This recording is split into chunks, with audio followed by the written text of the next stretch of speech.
Bienvenue sur la chaîne du Traqueur de livres. Salut, bienvenue aux chasseurs de chouquettes et aux traqueurs de livres. Aujourd'hui, un roman coup de cœur, City of Windows de Robert Poppy aux éditions Equinox. Alors que l'essentiel de la population de New York se recroqueville sous les assauts d'une énorme tempête, l'agent du FBI, Harker, est assassiné dans sa voiture. Son crâne a explosé sous l'impact. Le tir, situé à plusieurs centaines de mètres, vient des immeubles. Un sniper d'élite flingue dans New York et personne ne voit rien. La tempête de neige recouvre toute la ville d'un épais manteau blanc. Le froid paralyse les sens. Derrière les volants des voitures, du blizzard brouille tout et les vapeurs sortent des bouches d'égout.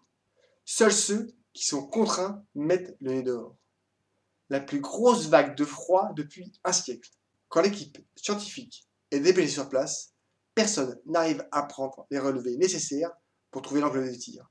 Sans angle de tir, impossible de trouver la balle qui a épinglé une civile à un lampadaire et fait sauter la tête des gens du FBI.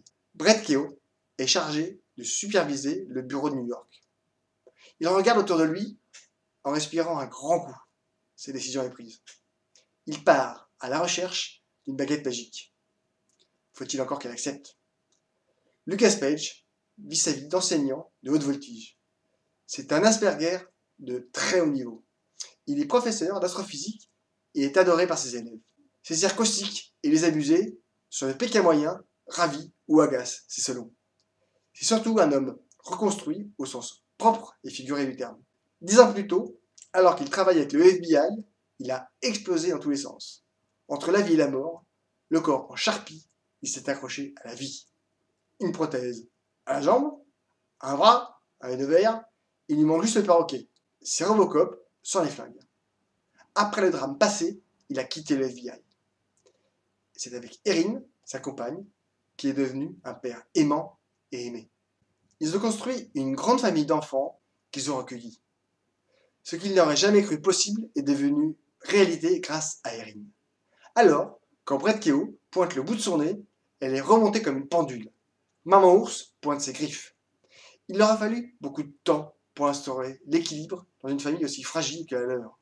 Seulement, Brett Keogh vient demander de l'aide à Lucas. Reprendre le turbin avec le FBI pourrait entraîner du danger. Pendant les cours qu'il donne, ses compétences sont à peine en veille.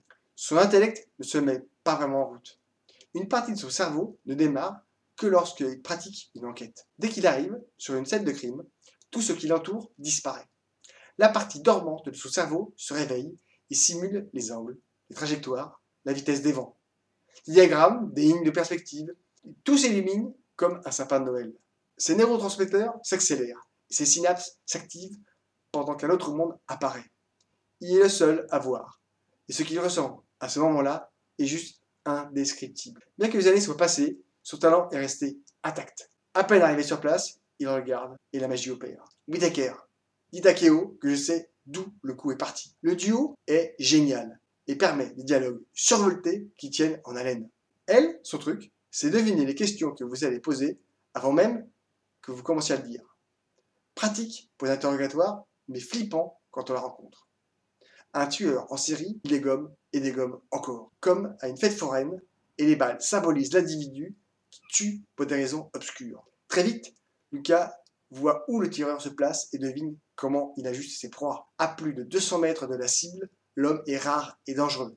Il n'existe pas d'amateur capable de tirer de si loin et dans des conditions aussi compliquées. Les policiers sont nerveux. Ils craignent que ce soit quelqu'un de leur rang. Coup de cœur du traqueur et heureuse découverte d'un personnage génial et plein d'avenir. Avant de développer l'histoire, je dirais ceci.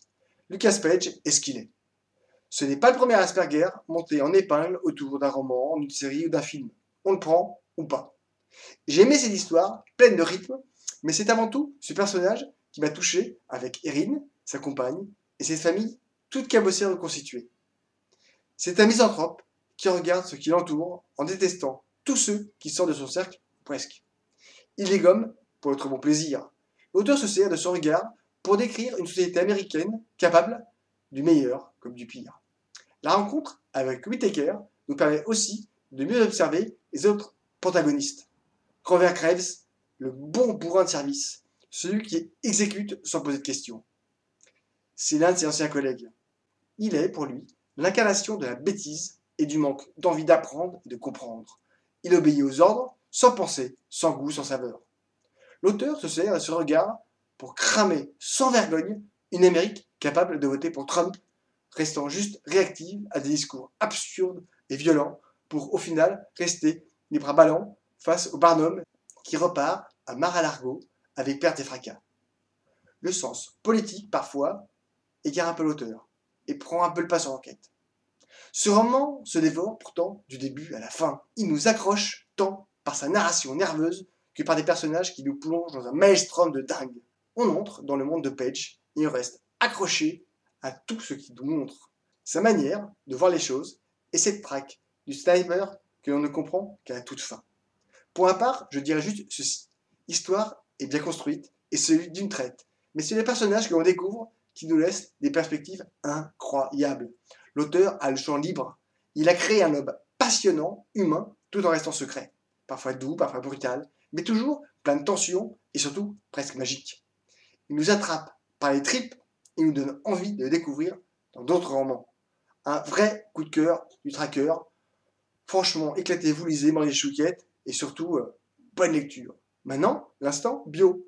On ne trouve pas grand-chose sur Robert Poppy en se promenant sur le net. A priori, il voyage beaucoup, il a travaillé dans le monde des antiquités, avant d'écrire son premier roman, L'Invisible, en 2012, suivi des Innocents en 2015, tous deux publiés chez Solatine Éditions. Sur sa page perso, il vit à la campagne, passe les mois d'été et d'automne, dans sa cabane, sur un lac perdu dans la montagne, où il se baigne à 3h du matin. Pas de téléphone, pas internet ou de télé. Bref, il vit en ermite. Son voisin le plus proche est un ancien flic avec lequel il prépare le meilleur whisky aigre et qui porte le même prénom que lui. Bref, pas grand chose à se mettre sur la dent.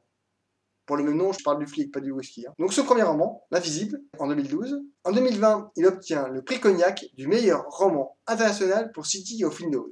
Ces romans sont traduits dans 15 pays, ou 20, et encore, ça dépend où on regarde. Durant son temps libre, il pêche, se passionne pour l'art américain du XXe siècle et écoute Motorhead. En tout cas, un super roman, un grand moment, j'espère un bel avenir.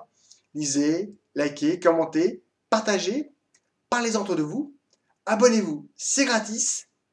Mangez les chouquettes, à bientôt, ciao. City of Windows de Robert Poppy aux éditions Equinox.